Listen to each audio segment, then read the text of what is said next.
Hello friends, welcome to my YouTube channel. आज हम लोग पढ़ेंगे शिक्षा एवं मनोविज्ञान के बारे में। और ये सारे वही क्वेश्चन होंगे जो विगत वर्षों में किसी न किसी शिक्षक भर्ती में पूछे गए हैं। और उससे संबंधित जितने भी नए क्वेश्चन बनेंगे वो भी हम लोग कंप्लीट करते जाएंगे। और अगर वीडियो अच्छा लगे आप लोगों को तो चैनल को सब्सक्राइब करें, वीडियो को लाइक करें, कमेंट करें। चलिए देखते हैं यहाँ पे पहला क्वेश्चन पूछा गया है। अब यहाँ पे पहला क्वेश्चन पूछा गया है, शिक्षा के 3 प्रमुख आधार हैं एवं। तो शिक्षा के जो 3 प्रमुख आधार कौन कौन से होते हैं ये हमें बताना है। तो इस क्वेश्चन का करेक्ट आंसर हो जाएगा शिक्षक, छात्र और पाठ्यक्रम। यही शिक्षा के क्या होते हैं, 3 प्रमुख आधार होते हैं। तो यहाँ पे हमारे इस क्वेश्चन का ए ऑप्शन जो है बिल्कुल ही सही हो जाएगा। अब देखो यहाँ पे दूसरा जो है बहुत ही महत्वपूर्ण पॉइंट दिया गया है। जॉन डेवी के अनुसार शिक्षा एक त्रिमुखी प्रक्रिया है जिसमें अध्यापक, छात्र के साथ साथ पाठ्यक्रम भी शामिल किया जाता है, क्योंकि पाठ्यक्रम के अभाव में शिक्षण कार्य पूर्ण नहीं हो सकता। तो ये किसने कहा था? ये कहा था जॉन डेवी ने। और क्वेश्चन पूछ लिया जाए जॉन डेवी जो थे किस देश के मनोवैज्ञानिक थे, तो इसका आंसर हो जाएगा ये अमेरिका के मनोवैज्ञानिक थे। किस देश के मनोवैज्ञानिक थे? अमेरिका के मनोवैज्ञानिक थे।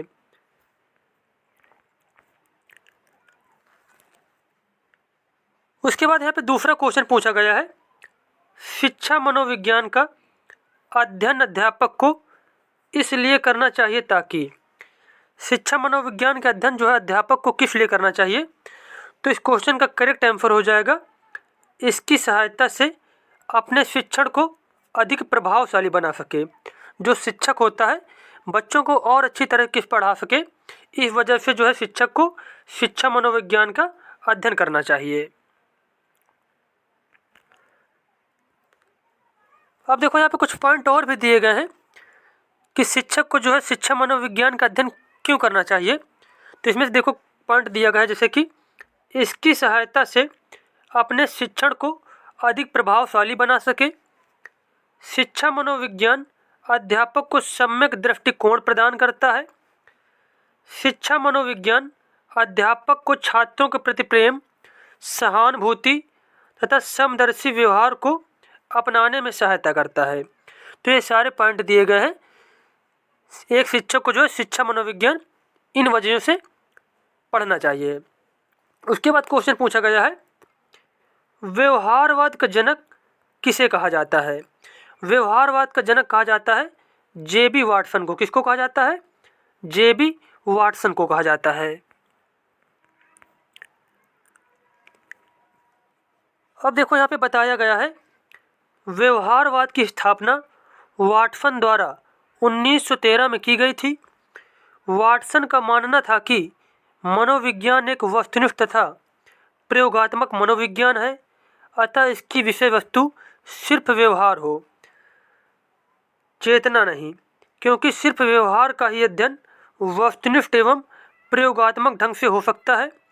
वाटसन के व्यवहार ने उद्दीपक अनुक्रिया को जन्म दिया।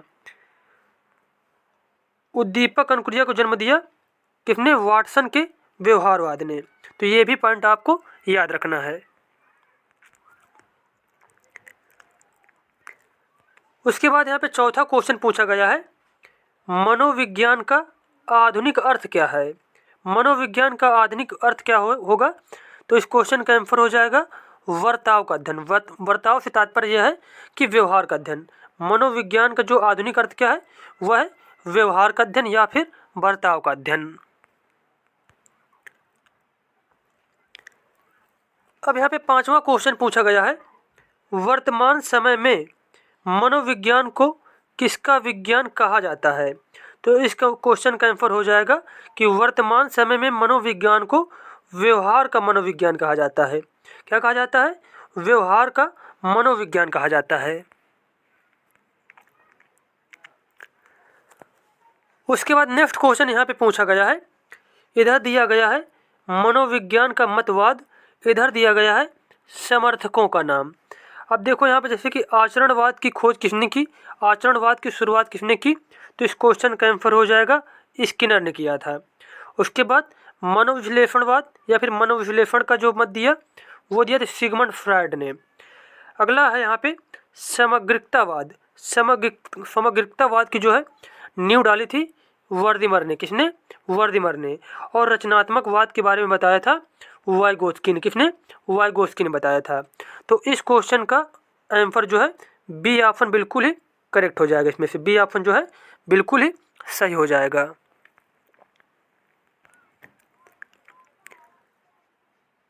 अब यहाँ पे 7 नंबर क्वेश्चन पूछा गया है, निम्नलिखित में से कौन सा अनौपचारिक शिक्षा का स्रोत नहीं है? अभिभावकों द्वारा दी गई शिक्षा, कक्षा कक्ष शिक्षण के माध्यम से दी जाने वाली शिक्षा, मित्र समूह द्वारा दी गई शिक्षा या फिर पड़ोसियों द्वारा दी गई शिक्षा। तो यहाँ पे क्वेश्चन पूछा गया है अनौपचारिक शिक्षा का स्रोत नहीं है। तो इस क्वेश्चन का आंसर हो जाएगा कक्षा कक्ष शिक्षण के माध्यम से दी जाने वाली शिक्षा जो है अनौपचारिक शिक्षा का स्रोत नहीं होती है। तो यहाँ पे जो बी ऑप्शन बिल्कुल ही करेक्ट हो जाएगा।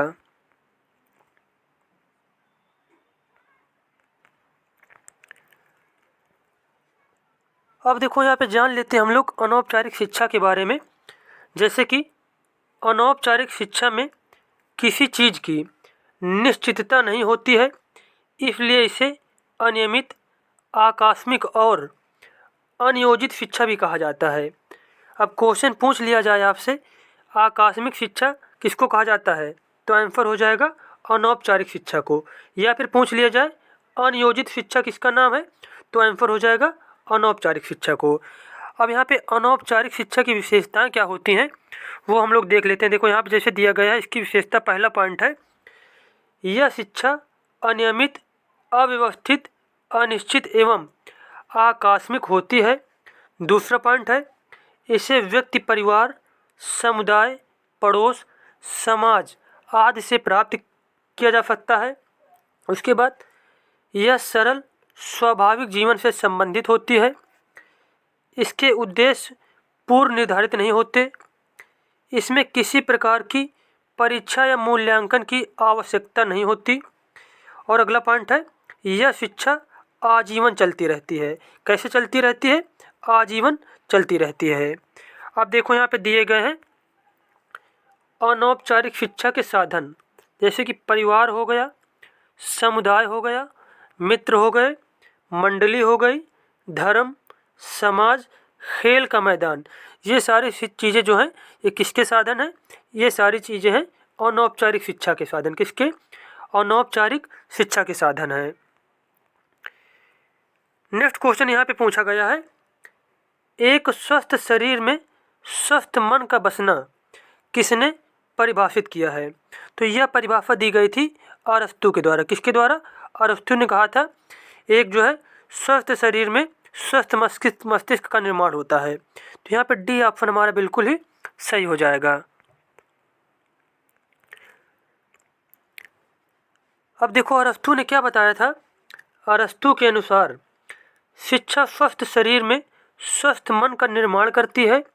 यह व्यक्ति की क्षमता को बढ़ाती है, विशेषकर मानसिक शक्ति को, जिससे वह परम सत्य, अच्छाई और सौंदर्य का आनंद लेने योग्य हो सके।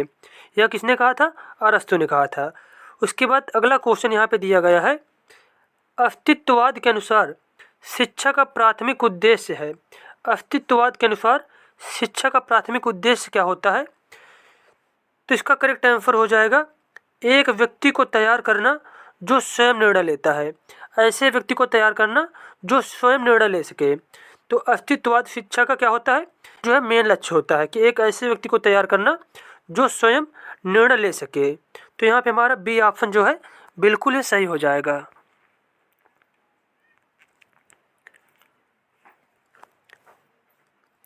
नेक्स्ट क्वेश्चन यहाँ पे पूछा गया है, शिक्षा एक पुनर्गठित और पुनर्निर्मित अनुभव है जो होता है।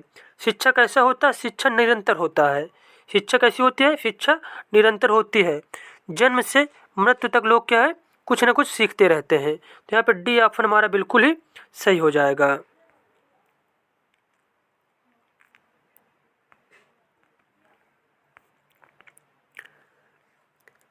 नेक्स्ट क्वेश्चन यहाँ पे पूछा गया है, व्यवहारवाद।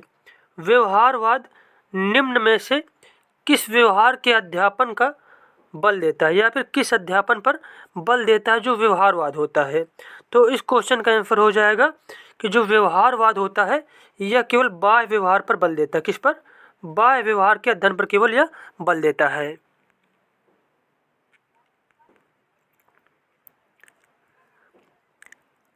उसके बाद अगला क्वेश्चन यहाँ पे पूछा गया है, किस मनोवैज्ञानिक के द्वारा प्रथम मनोविज्ञान प्रयोगशाला स्थापित की गई। किस मनोवैज्ञानिक के द्वारा जो है प्रथम मनोवैज्ञानिक प्रयोगशाला स्थापित की गई थी। तो इस क्वेश्चन का आंसर हो जाएगा विलियम वुंट के द्वारा। किसके द्वारा? विलियम वुंट के द्वारा। और कब की गई अगर ये पूछ लिया जाए तो इस क्वेश्चन का आंसर हो जाएगा 1879 में किया गया था। और कहाँ पे की गई? जर्मनी के लिपजिंग शहर में। कहाँ पे? जर्मनी के लिपजिंग शहर में की गई थी।